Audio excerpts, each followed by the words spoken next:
Satyabhama Institute of Science and Technology, Chennai. Satyabhama Institute of Science and Technology, Chennai.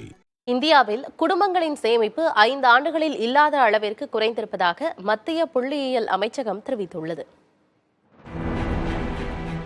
சேமிப்பு என்ற பழக்கத்திற்கு எடுத்துக்காட்டாக இருப்பவர்கள் இந்தியர்கள். பல நேரங்களில் அரசுக்கு நிதி சிக்கல் இருந்தாலும் குடும்ப சேமிப்புதான் இந்தியர்களின் வாழ்வாதாரத்தை காத்து வந்திருக்கிறது.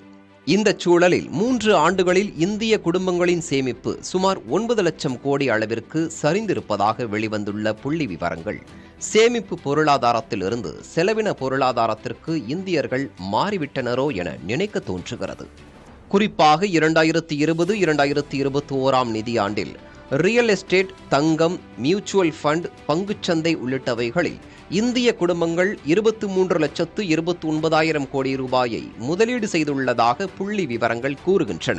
2021-22 இது 17,12,000 கோடி ரூபாயாகவும் 2022-23 நிதியாண்டில் 14,16,000 கோடி ரூபாயாகவும் குறைந்திருக்கிறது.